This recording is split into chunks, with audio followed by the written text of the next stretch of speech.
صل على نبينا محمد وعلى آله وصحبه أجمعين يا أيها الذين آمنوا اتقوا الله حق تقاته ولا تموتن إلا وأنتم مسلمون يا أيها الناس اتقوا ربكم الذي خلقكم من نفس واحدة وخلق منها زوجها وبث منهما رجالا كثيرا ونساء واتقوا الله الذي تساءلون به والأرحام إن الله كان عليكم رقيبا يا أيها الذين آمنوا اتقوا الله وقولوا قولا سديدا يصلح لكم أعمالكم ويغفر لكم ذنوبكم ومن يطع الله ورسوله فقد فاز فوزا عظيما أما بعد فإن أصدق الحديث كتاب الله وخير الهدي هدي محمد صلى الله عليه وسلم وشر الأمور محدثاتها وكل محدثة بدعة وكل بدعة ضلالة وكل ضلالة في النار.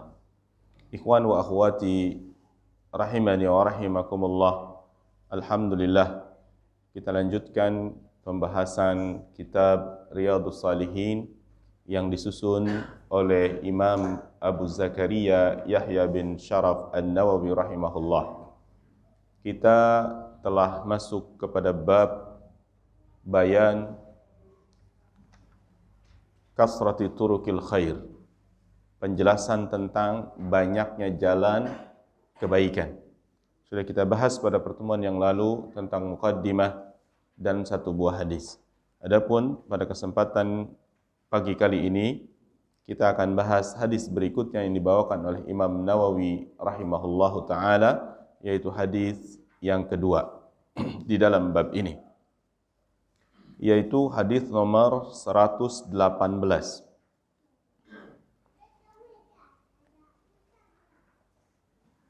An Abi Dzar aidan radhiyallahu anhu anna Rasulullah sallallahu alaihi wasallam qala yusbihu ala kulli sulama min ahadikum sadaqatun fa kullu tasbihatin sadaqatun wa kullu tahmidatin sadaqatun wa kullu tahlilatin sadaqatun wa kullu takbiratin sadaqatun wa amrun bil ma'rufi sadaqatun wa nahyun 'anil munkari sadaqatun wa yujzi'u min dzalika rak'atani yarka'uha min ad-duha. Rawahu Muslim.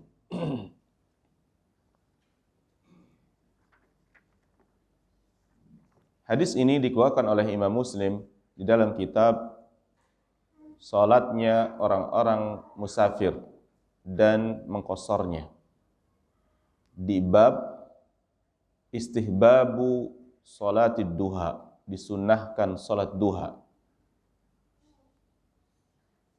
Wa in aqallaha rak'atan, di dalam kitab Muslim hadis ini dibawakan di dalam bab disunnahkan atau sunnahnya salat duha, dan yang paling sedikit 2 rakaat. Wa akmaluha, dan yang paling sempurna yaitu 8 rakaat. Wa usatuha 4 rakaatin aw 6, dan yang paling tengah adalah yang 4 rakaat atau 6 rakaat. Wal hathu 'alal muhafazati 'alaiha, dan anjuran motivasi untuk menjaga salat tersebut. Ini bab yang dibawakan oleh Imam Muslim. Hadis ini sampai sanadnya kepada sahabat Nabi yang bernama Abu Dzar. Ya, Abu Dzar Al-Ghifari. Abu Dzar Al-Ghifari namanya Jundub bin Junadah. Ini yang masyhur. Dan Abu Dzar termasuk sahabat besar, ya, sahabat yang memiliki keutamaan. Bahkan Abu Dzar Al-Ghifari termasuk sahabat yang awal-awal masuk Islam. Bahkan dikatakan dia masuk Islam setelah 4 orang. Jadi dia adalah sahabat yang masuk Islam urutan kelima. Setelah dia masuk Islam, dia pergi ke negerinya, negeri kaumnya, dan menetap di sana sampai dia datang kembali ketika Nabi hijrah di Madinah. Nabi SAW mengatakan kepada Abu Dzar setelah dia masuk Islam, "Ya Abu Dzar, irji, pulanglah ila qaumik, kepada kaummu. Wa akhbirhum hatta ya'tiyaka amri." Dan kabarkan kepada mereka, dakwahkan Islam ini kepada kaummu sampai datang perintahku. Ya. Dan Abu Dzar termasuk orang yang pemberani. Di antara keberanian Abu Dzar ketika keluar, ya, kemudian dia berteriak, ya, di Mekkah dengan suara yang keras, ya, disaksikan oleh kaum musyrikin pada waktu itu. Dia mengatakan, "Asyhadu an la ilaha illallah wa anna Muhammadan abduhu wa rasuluh." Di tengah-tengah kaum musyrikin dia teriak, ya. Ini keberanian Abu Dzar. Apa yang terjadi? Maka kaum yang ada di situ, ya, orang musyrikin yang ada di situ menghampirinya dan memukulinya, menghardiknya sampai terluka. Demikian dilakukan selama 3 hari. Kemudian diamankan oleh Abbas, ya, Abbas paman Nabi SAW. "Wailakum, celaka kalian wahai kaum musyrikin. Alastum ta'lamuna annahu min Ghifar." Apakah kamu tidak tahu orang yang engkau pukuli ini, Abu Dzar ini, dia min Ghifar, dia dari Bani Ghifar. Ya. Annahu tariqu tijarikum. Karena dia adalah Ghifar ini, Bani Ghifar ini adalah berada di jalan perdagangan kalian. Artinya jangan main-main. Ya. Ketika kamu pergi ke Syam berdagang, kamu akan melewati Bani Ghifar. Jangan bikin perkara dengan orang ini, gitu maksudnya. Ya.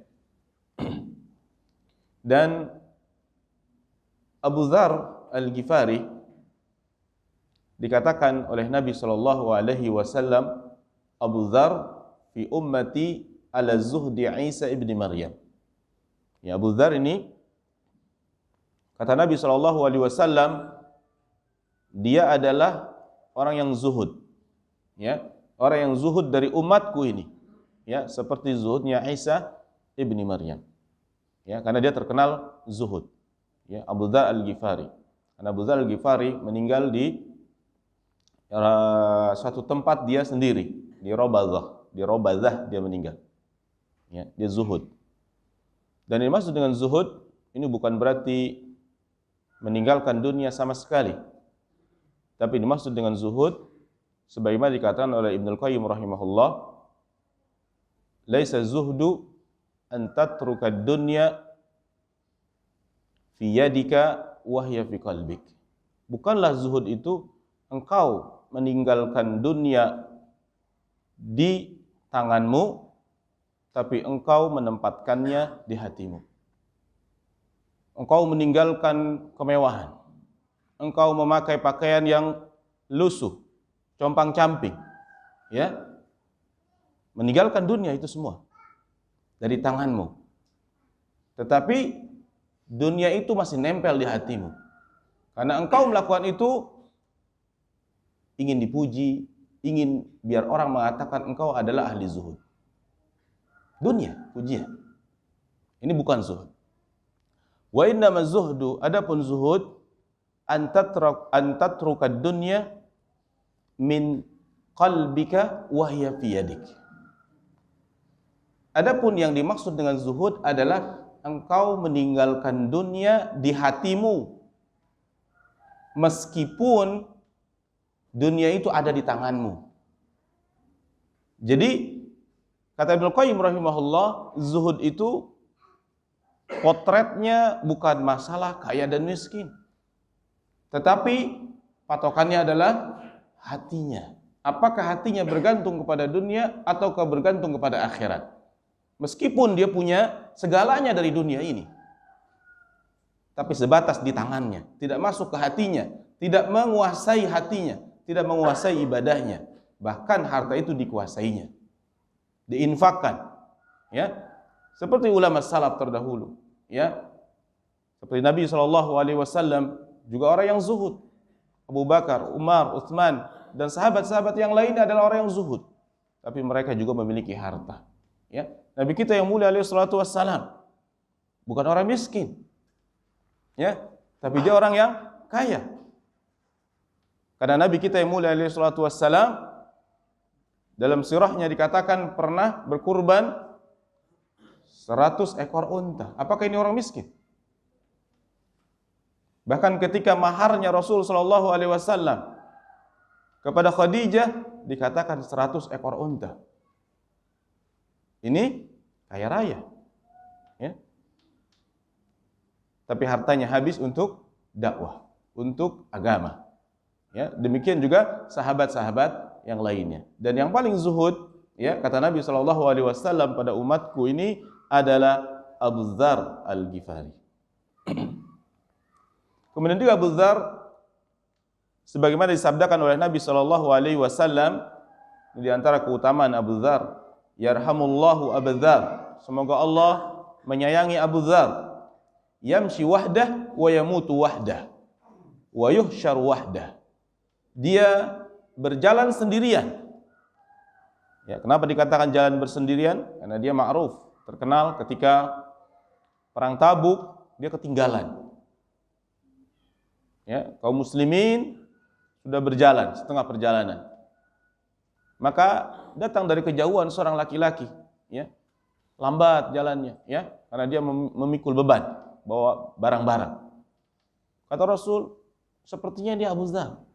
Ya, karena dari kejauhan. Ya. Setelah dekat, sahabat mengatakan, demi Allah benar dia adalah Abu Dzar, sendirian datang untuk perang. Ya, bergabung dengan pasukan kaum muslimin. Maka sejak itu dikatakan wa yamshi wahdah, dia berjalan sendirian. Wa yamutu wahdah, dan dia meninggal juga dalam keadaan sendirian. Dia menyendiri, ya. Wa yuhsyar wahdah, dan dia akan dibangkitkan, ya, dari kiamat sendirian.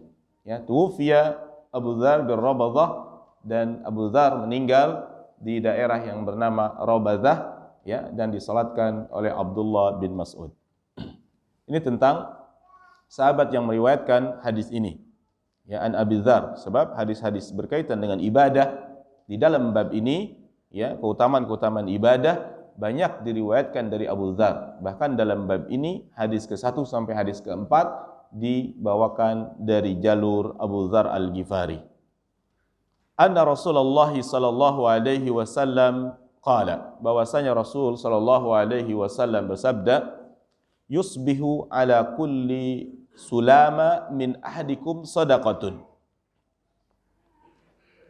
Di pagi hari seharusnya setiap sulama ini secara asal adalah tulang-tulang jari atau ruas-ruas yang ada di jari, namanya sulama. Ya, jamaknya sulamayat, bentuk jamak. Tapi digunakan di sini adalah semua tulang-tulang badan, semua ruas-ruas tulang yang ada di tubuh ini. Yang kata para ulama jumlahnya 360 ruas, 360 sendi, ya, banyaknya di tubuh manusia. Min ahadikum, salah seorang di antara kalian ada sedekahnya. Jadi setiap pagi seharusnya semua sendi itu mendapatkan sedekah. Wa kullu tasbihatin sadaqatun, dan kata Nabi, maka setiap tasbih, ya, adalah sedekah. Jadi tasbih ini ucapan subhanallah merupakan sedekah. Wa kullu tahmidatin sadaqatun, kata Nabi, dan setiap tahmid. Apa itu tahmid? Ucapan alhamdulillah, ini merupakan sedekah. Wa kullu tahlilatin sadaqatun, dan setiap tahlil. Apa itu tahlil? Ucapan la ilaha illallah merupakan sedekah. Wa kullu takbiratin sadaqatun, dan setiap takbir. Apa itu takbir? Ucapan Allahu Akbar adalah sedekah. Wa amrun bil ma'rufi sadaqatun, dan memerintahkan sesuatu kebaikan yang ma'ruf adalah sedekah. Wa nahyun anil munkari, dan mencegah dari kemungkaran juga merupakan sedekah. Ya, Jadi banyak sedekah-sedekah. Ya, bahwa sedekah itu tidak harus dengan harta. Ucapan-ucapan ya seperti tasbih, tahmid, tahlil, takbir, semuanya masuk ke dalamnya bagian daripada sedekah. Wa yujzi'u min dzalika, dan cukup dari hal yang tersebut, ditutupi sedekah-sedekah, kebaikan-kebaikan, amal-amal tersebut yang disebutkan tadi, raq'atani yarka'uhuma minad duha, yaitu seorang 2 rakaat, melaksanakan 2 rakaat salat duha. Ya. Dan ini merupakan keutamaan salat duha. Ya, keutamaan salat duha. Bahwasanya semua sedekah-sedekah yang disebutkan tadi yang merupakan hak persendian-persendian, yang merupakan hak sedekahnya badan, cukup jika engkau tidak mampu melakukan itu semuanya, cukup dicukupi sebanding dengan amalan 2 rakaat salat duha. Ini merupakan keutamaan yang besar tentang ganjaran dan pahala salat duha. Ini jalan kebaikan. Banyak. Tapi banyak manusia melalaikannya, atau tidak tahu bahwa ini adalah jalan kebaikan. Jadi di antara sedekah ya yang sangat besar ya yang ditutup semuanya itu dengan salat duha. Dan ini merupakan keutamaan salat duha. Hadis ini diriwayatkan oleh Imam Muslim ya.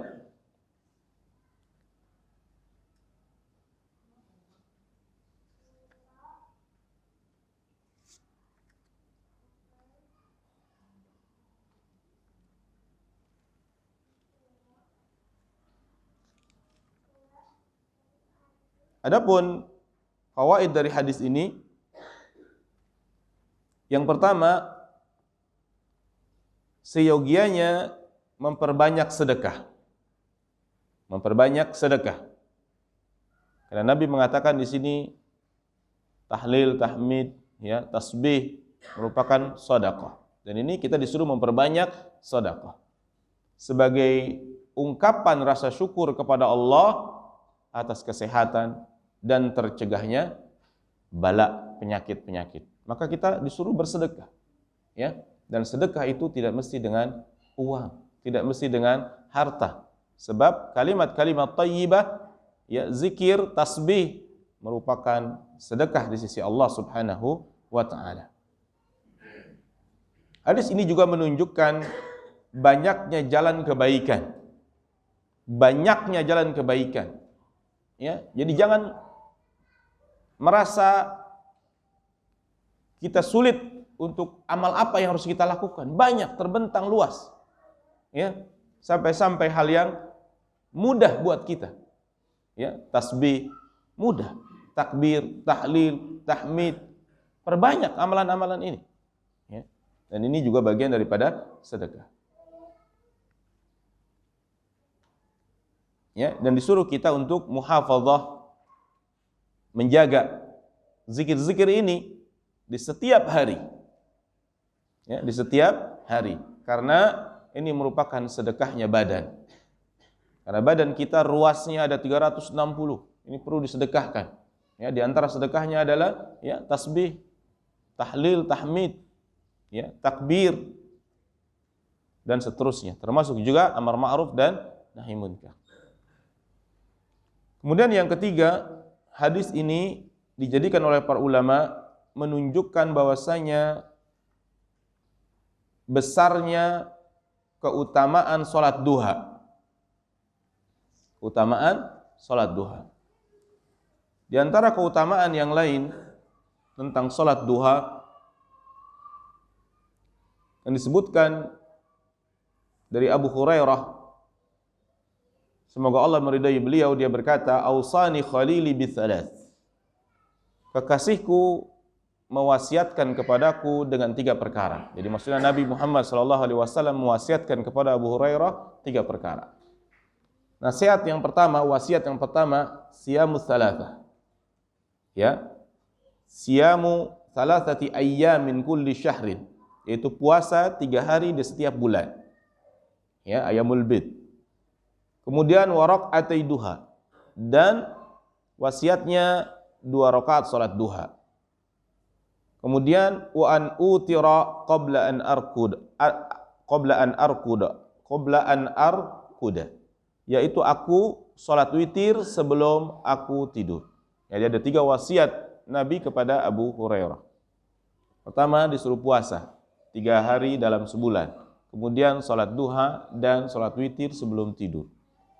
Kemudian juga an Uqbah bin Amir al-Juhani radhiyallahu an, semoga Allah meridai beliau, anna Rasulullah sallallahu alaihi wasallam qaal, bahwasanya Rasul sallallahu alaihi wasallam bersabda, innallaha azza wa jalla yaqul, sesungguhnya Allah azza wa jalla berfirman, ya ibna Adam, wahai anak Adam, ikfini awwalan nahari bi arba'i raka'atin akfika bihinna akhira yaumika.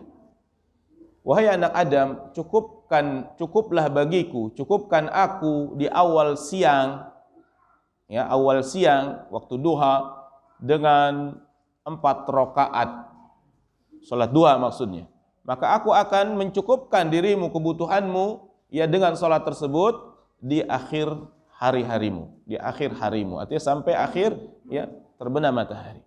Allah cukupkan kebutuhan-kebutuhan kita. Dengan apa? Dengan kita salat 4 rakaat di awal hari, yaitu salat duha. Kemudian juga diriwayatkan dari Abu Hurairah tentang salat duha, semoga Allah meridai beliau, qala, dia berkata, qala Rasulullah sallallahu alaihi wasallam, Rasulullah sallallahu alaihi wasallam bersabda, la yuhafadhu ala salati duha illa awwabun, tidaklah menjaga salat duha tersebut kecuali orang-orang yang awwab.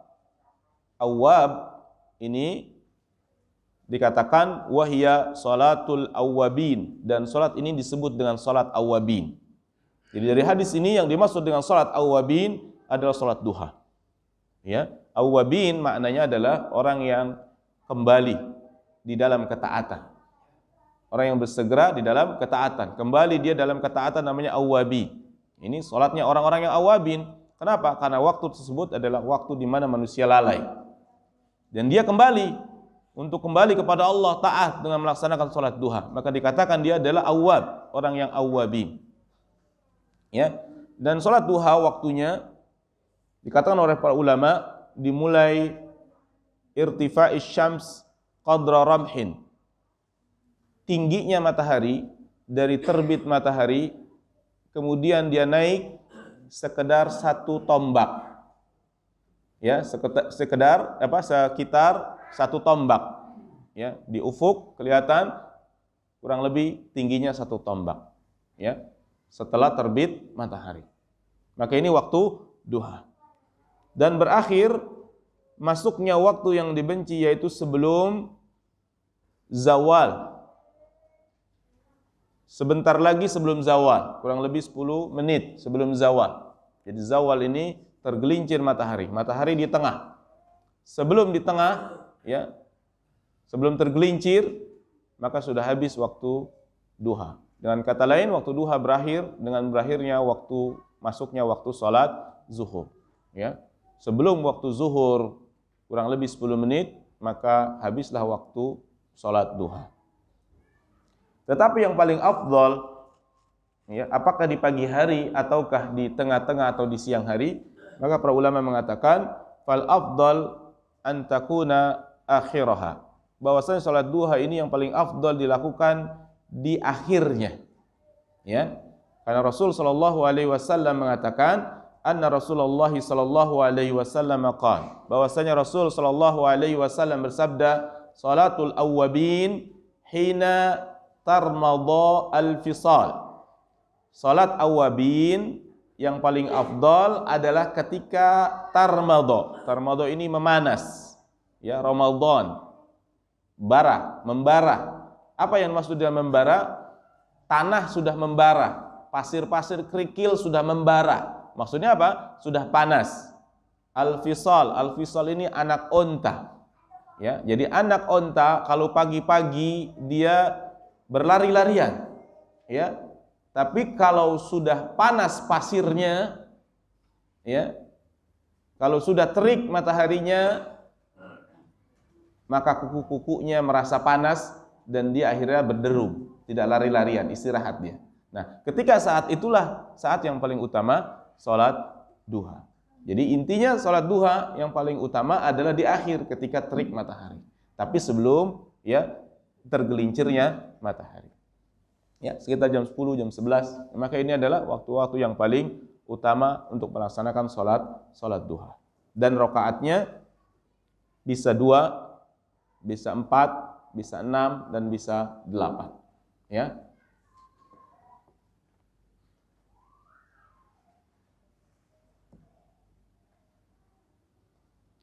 Untuk masalah rakaat yang terbanyak diriwayatkan oleh Ummu Hani bahwasanya Nabi SAW pada hari ya penaklukan kota Makkah, dia mandi di rumahnya, kemudian salat 8 rakaat. Ini maksudnya adalah salat duha. Jadi salat duha yang paling banyak jumlah rakaatnya adalah 8. Jadi hadis ini menunjukkan bahwasanya besarnya keutamaan salat duha dan ini merupakan jalan-jalan kebaikan. Kemudian di antara fawaid hadis ini luasnya rahmat Allah. Luasnya rahmat Allah kepada hambanya. Ya, karena seorang hamba tidak mampu untuk sedekah setiap hari seperti itu. Tidak mungkin dia berzikir ya sebanyak itu. Ya. Maka dicukupkan nilainya, pahalanya dengan 2 rakaat salat duha. Ini merupakan luasnya rahmat Allah, kasih sayang Allah kepada hambanya. Dibuka pintu-pintu kebaikan yang sangat luas. Ketika dia salat 2 rakaat dari salat duha, sudah mencukupi sedekah dari apa yang disebutkan Nabi tadi. Ya. Jadi sudah seharusnya seorang mukmin menjaga kebaikan ini, mendawamkan kebaikan ini, dia biasakan dalam dirinya untuk melakukan salat minimal 2 rakaat dari salat duha.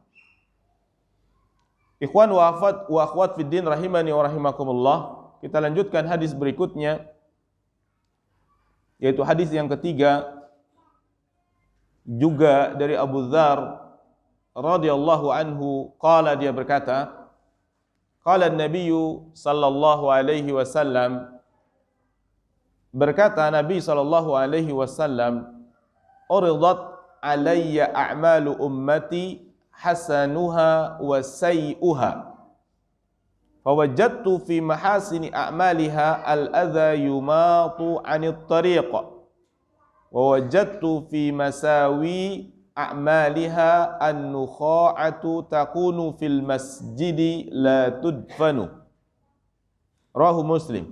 Hadis ini diriwayatkan oleh Imam Muslim dalam kitab tentang masjid, yaitu bab larangan meludah di masjid, ya, larangan meludah di dalam masjid.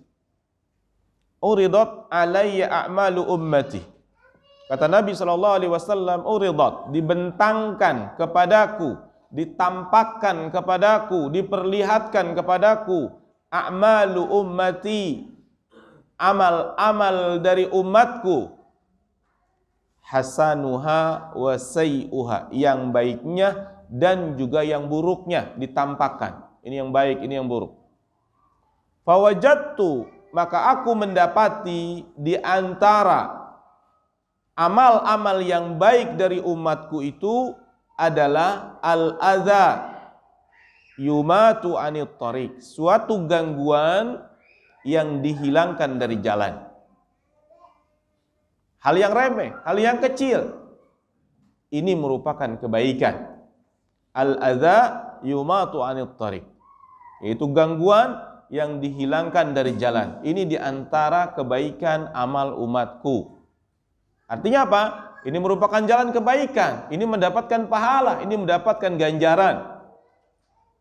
Wa wajadtu fi masawi, dan aku mendapatkan dalam keburukan a'maliha, dalam keburukan amal-amal umatku, di antaranya adalah an-nukha'atu takunu fil masjid la tudfan, yaitu an-nukha'atu, reak, dahak, ya, yang ada di masjid yang tidak dikubur, ya, tidak ditimbun. Maksudnya ini kondisi masjid pada zaman Nabi SAW tidak seperti kita di zaman ini, yaitu dengan lantai, ya, keramik, dulu dengan pasir, tanah.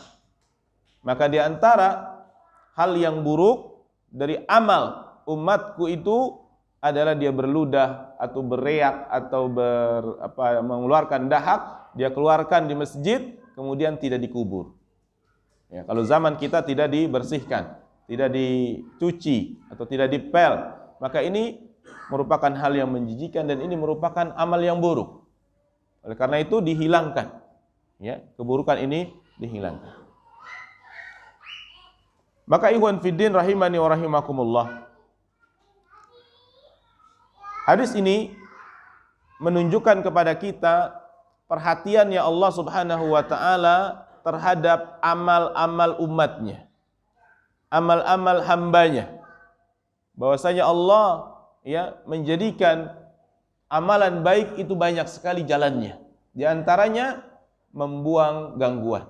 Oleh karena itu seorang mukmin tidak boleh mengganggu saudaranya, tidak boleh mengganggu saudaranya, apalagi saudaranya tidak salah, ya, tidak melakukan kesalahan apapun, maka diganggu, maka ini merupakan amal yang buruk, dan menghilangkan gangguan tersebut merupakan amal yang baik. Allah Subhanahu wa taala berfirman, "Walladzina yu'dzunal mu'minina wal mu'minat bighairi maktasabu faqad ihtamalu buhtanan wa itsman mubina." Dan orang-orang yang mengganggu, menyakiti orang-orang mukmin yang laki dan yang perempuan, bighairi maktasabu, padahal mereka tidak melakukan kesalahan, faqad ihtamalu buhtanan, maka sungguh dia telah melakukan kedustaan, wa itsman mubina, dan dosa yang berat. Ya, maka kita harus perhatian. Termasuk juga dikatakan oleh para ulama membuat gangguan-gangguan seperti misalkan membuang sampah, ya, bukan pada tempatnya, di jalan misalkan, atau di kebun orang lain, ya, membuang kulit buah-buahan misalkan, ya, sehingga nanti akan memudaratkan kaum muslimin terpleset, atau mungkin hewan terpleset, kendaraan akan terganggu. Ini juga bagian dari gangguan, dijelaskan oleh para ulama. Maka ini tidak boleh, menghilangkannya bagian daripada kebaikan. Bahkan Syekh Muhammad bin Shalih Al-Utsaimin memberikan contoh di antara gangguan yang terjadi pada zaman ini adalah menuangkan air di jalan, di pasar, ya, membuat becek, ya, ini bagian dari gangguan. Sehingga dengan adanya genangan air di jalan, ada kendaraan lewat, nanti akan membuat kotor orang yang ada di sekitarnya, ya, bajunya kena air yang kotor karena adanya genangan tersebut. Maka ini bagian dari gangguan di jalan. Gak boleh kita mengganggu kaum muslimin seperti itu. Menghilangkannya bagian daripada amal baik, ya. Kemudian juga diantaranya di masjid dikatakan membuang tisu misalkan, ya, bekas ingus, ya, dibuang sembarangan. Nah, ini juga bagian daripada mengganggu kaum muslimin. Kaum muslimin merasa tidak enak dengan ada kotoran tersebut, ya. Atau juga meludah di masjid, ya, buang ingus di masjid. Ya, ini hal-hal yang mengganggu kondisi kaum muslimin. Dan juga hal-hal yang lain yang dapat mengganggu kaum muslimin, ini merupakan amal baik. Ini merupakan amal baik. Maka kita kerjakan jika memang kita mampu untuk menghindari gangguan dari kaum muslimin. Ya. Kemudian yang kedua, bahwasanya amal itu terbagi dua. Amal itu terbagi dua. Ada amal baik dan ada amal buruk. Ya.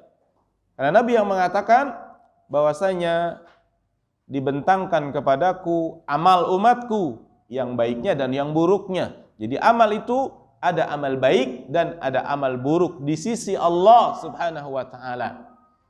Allah yang menilai baik dan buruk, syariat yang menilai baik dan yang buruk. Ya. Bukannya setiap manusia mengatakan, "Ah, ini kan baik." Ya, menurut ente, menurut kita, tapi belum tentu menurut syariat. Kemudian, di antara pelajaran yang bisa diambil dari hadis ini, al-a'malul hasanah,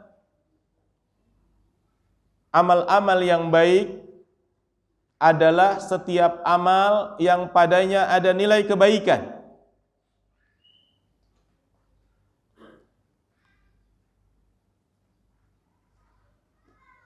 Tidak menjadi perkara apakah dia banyak ataukah dia sedikit. Ya.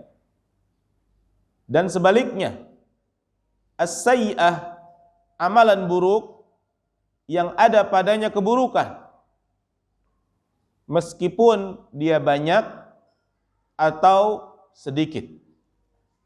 Seperti menghilangkan gangguan hal yang sedikit, tapi karena ini merupakan gangguan buat kaum muslimin, menghilangkan yang merupakan kebaikan.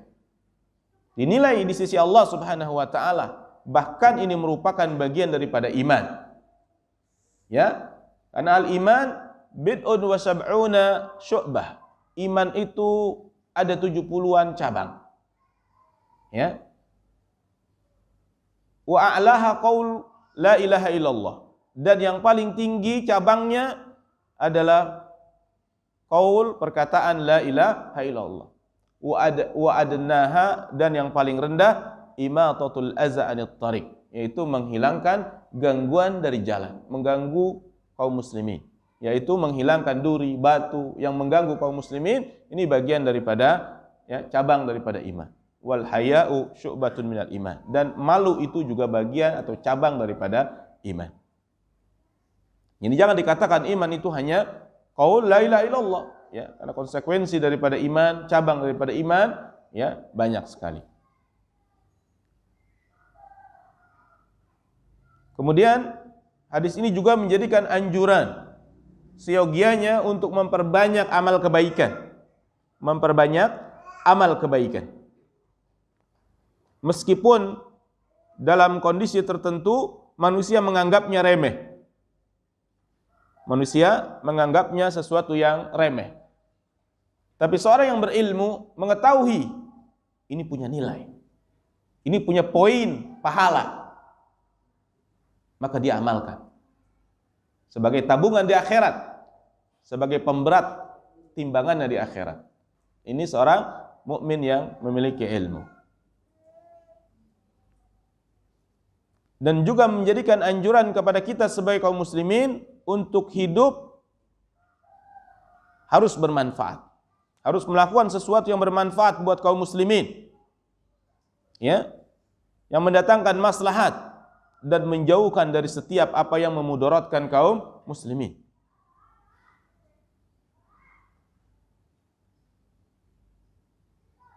Juga hadis ini menganjurkan kepada kita untuk menghormati masjid. Jadi masjid harus dihormati, dibersihkan daripada kotoran. Seperti misalkan dahak, ya, ingus, baul, kencing, ya, dan yang lebih besar daripada itu semua, keburukannya, ya, kekotorannya. Dan juga anjuran untuk menghilangkan gangguan dari jalan kaum muslimin, karena itu bagian daripada cabang iman. Ya, kita lanjutkan hadis yang ketiga pada hari ini, yang merupakan hadis yang keempat dari bab ini, juga diriwayatkan oleh Abu Dzar Al-Ghifari. Dia mengatakan anna unasan qalu, bahwasanya manusia berkata, ya Rasulullah, wahai Rasulullah, dhahaba ahlud dusur bil ujur, telah pergi ahlud dusur. Ahlud dusur adalah ahlul amwal, orang yang memiliki banyak harta, bil ujur, dengan pahala.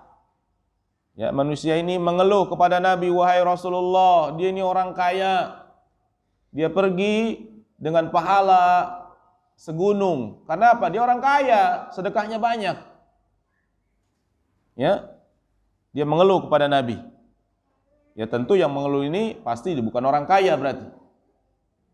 Yusalluna kama nusalli. Orang kaya itu salat sebagaimana kita salat. Dia salat, kita salat. Pahalanya salatnya sama. Wa yasumuna kama nasumu. Dan mereka puasa sebagaimana juga kita melakukan puasa. Itu sama pahalanya. Dia punya pahala puasa, kita punya pahala puasa. Wa yatasaddaquna bifuduli amwalihim. Dan mereka ini bisa sedekah dengan keutamaan, dengan kelebihan harta mereka. Dan kami tidak bisa. Jadi pahalanya banyakan siapa? Banyakan orang kaya. Jadi mengeluh, ya Rasulullah, gimana ini? Ya, ini namanya iri di dalam kebaikan, dan ini dibolehkan. Dan ini bukan hasad. Ini namanya al-ghibthah dalam agama. Apa beda al-ghibthah dengan al-hasad? Kalau al-ghibthah menginginkan kebaikan orang lain agar sama dan kita bisa seperti dia nilainya. Ini namanya ghibthah.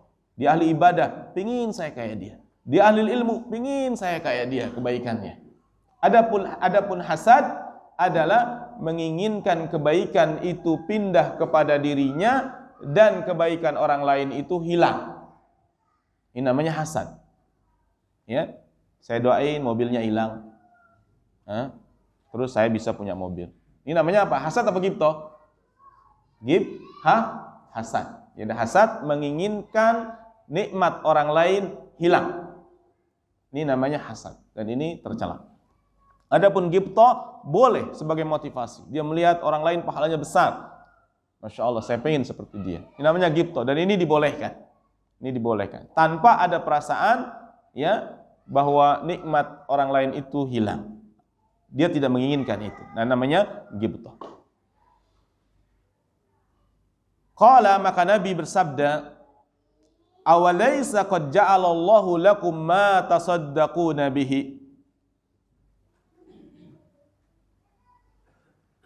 Bukankah, kata Nabi, Allah telah menjadikan kepada kamu, menciptakan kepada kamu, memberikan kepada kamu sesuatu yang bisa kamu sedekahkan dengan hal tersebut. Kaget para sahabat.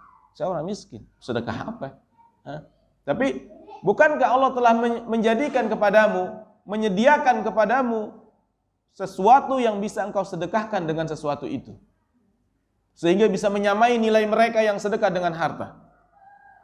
Apa kata Nabi? Inna bikulli tasbihatin sadaqatan. Karena sesungguhnya bagi setiap tasbih itu adalah sedekah. Ya, biar orang kaya pakai uang, kita pakai tasbih saja, banyakin tasbih. Ini nilai juga nilai sedekah. Ya, udah miskin enggak mau bertasbih. Ya, ketinggalan terus dengan orang kaya. Ya, ini artinya apa? Nabi memberikan kesempatan, Allah memberikan kesempatan, ya, bahwa jalan kebaikan itu banyak. Di antaranya adalah tasbih. Tasbih adalah ucapan subhanallah, subhanallah, subhanallah, ya, mendawamkan zikir kepada Allah. Ya, tasbih. Wa kulli takbiratin sadaqah, dan setiap takbir juga sedekah. Wa kulli tahmidatin sadaqatan, dan setiap tahmid juga sedekah, kata Rasul. Wa kulli tahlilatin sadaqah, dan setiap tahlil juga sedekah. Wa amrun bil ma'rufi sadaqatun, dan amar ma'ruf juga sedekah. Wa nahyun anil munkari sadaqah, dan juga mencegah dari kemungkaran merupakan sedekah.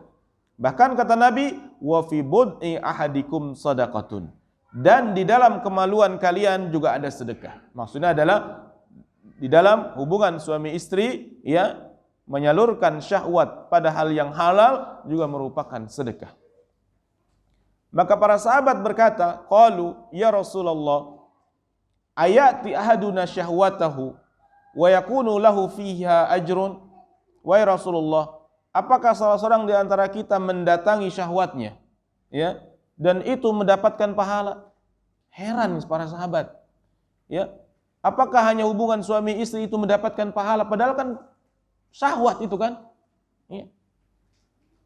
Tapi kata Nabi, ara'aitum law wada'aha fi haramin akana 'alaiha fiha wazrun.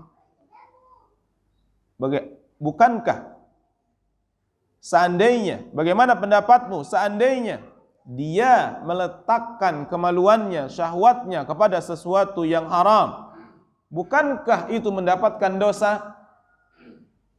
Maka dikiaskan menempatkan syahwatnya pada yang halal juga kebalikannya mendapatkan pahala. Ini menunjukkan apa? Luasnya, banyaknya jalan-jalan kebaikan.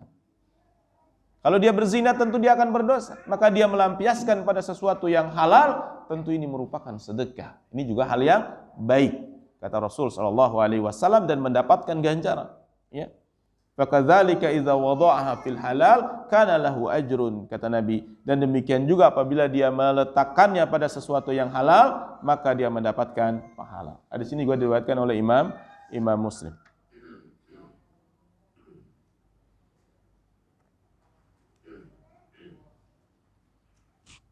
Di antara fawaid hadis ini, berlomba-lombanya kaum muslimin di dalam melakukan perbuatan kebaikan dan semangatnya mereka di atas amal ta'at. Ya, lihat para sahabat nggak mau ketinggalan dengan orang kaya. Ya, ini merupakan sikap para sahabat di dalam mencari kebaikan. Ya, berlomba-lomba di dalam kebaikan. Fastabiqul khairat. Berlomba-lomba di dalam kebaikan.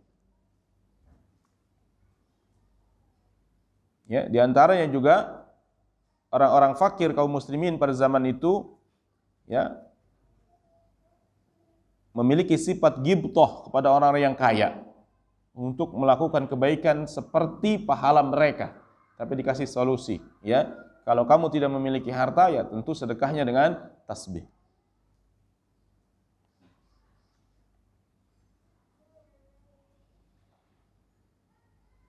Di antaranya juga termasuk sedekah juga amar ma'ruf nahi munkar. Dan ikhwan wa akhwat fiddin rahimani wa rahimakumullah, amar ma'ruf nahi munkar jika ingin ditegakkan harus memenuhi 3 persyaratan. Ya, amar ma'ruf nahi munkar, amar ma'ruf memerintahkan yang ma'ruf, ya. Kemudian an-nahyu 'anil munkar, mencegah dari kemungkaran, syaratnya ada 3. Yang pertama, orang tersebut harus alim, harus tahu bahwasanya apa yang diperintahkan itu, ya, adalah sesuai dengan hukum syariat. Jangan dia memerintahkan sesuatu, melarang sesuatu padahal dia tidak tahu hukumnya halal dan haramnya. Dia harus mengetahui terlebih dahulu, ya. Ya, kata Allah Subhanahu wa taala, wala taqfu ma laysa laka bihi ilmun. Janganlah engkau mengikuti apa yang tidak ada bagimu ilmu. Inna sam'a wal basar wal fuada, ya, sesungguhnya as-sam'a, pendengaran, penglihatan dan hati, ya, nanti akan dimintai pertanggungan jawab. Kana anhu mas'ula. Kemudian yang kedua, syarat untuk melakukan amar ma'ruf nahi munkar, dia mengetahui objek yang akan didakwahkan. Mengerti kenapa dia meninggalkan perintah, kenapa dia meninggalkan, kenapa dia melakukan larangan, ya, bermaksiat. Kenapa dia melakukan larangan? Kenapa dia melakukan kemaksiatan? Maka ini harus dia tahu sebabnya, ya. Jangan ada subhat di kepalanya atau ada sesuatu, harus dijelaskan terlebih dahulu. Jangan menghukum begitu saja, ya. Harus diperjelas. Kenapa dia? Apakah dia perlu diajarkan, didakwahkan, atau perlu, ya, dinasehati dan seterusnya, ya. Kemudian yang ketiga, bahwa nahi munkar tersebut harus menghasilkan atau tidak boleh menghasilkan kemungkaran yang lebih besar. Maka hukumnya haram melakukan nahi munkar. Ketika kita khawatirkan, ketika kita melakukan nahi munkar akan timbul kemungkaran yang lebih besar. Misal, ada orang minum khamr misalkan, ya, berkelompok di daerah kita misalkan, ya, ini contoh saja, ya, ini kemungkaran, maka kita wajib melakukan nahi munkar. Cuma karena banyaknya orang yang minum khamr di situ, kita sendirian, ketika kita melarangnya, mencegahnya, menasehatinya, ya, maka yang ada kemungkaran lebih besar, kita bakal dibunuh, ya. Kira-kira mana kemungkaran minum khamar dengan pembunuhan? Mana yang lebih besar? Pembunuhan. Maka dalam hal ini haram hukumnya nahi munkar. Ya. Ada perayaan dangdut. Dangdut munkar enggak? Saya tanya, munkar enggak? Munkar. Karena terbukanya aurat. Ada musik, ya, campur baur laki dan perempuan. Kita ingin robohin panggungnya, misalkan. Mentang-mentang nahi munkar. Ya. Saya mau jadi Umar Ibnul Khattab. Masya Allah. Ya. Kira-kira apa yang terjadi? Diapain kita? Hah? Dipukulin babak belur. Ya, kezaliman itu lebih besar daripada kemaksiatan. Ya. Maka bahkan janganlah engkau mencaci maki Tuhan-Tuhan kaum musyrikin. Kenapa? Karena dengan engkau mencacinya, dia akan menghina Allah, membalasnya. Nah, ini juga, ya, ada kaidah di dalam amar ma'ruf nahi munkar. Jangan kita membabi buta, tidak boleh, ya. Jadi amar ma'ruf nahi munkar syaratnya 3, kita alim terhadap ilmu tersebut, ya, hukumnya benar-benar ini kemungkaran apa bukan. Jangan-jangan menurut kita kemungkaran padahal bukan, atau menurut kita ibadah padahal itu bukan.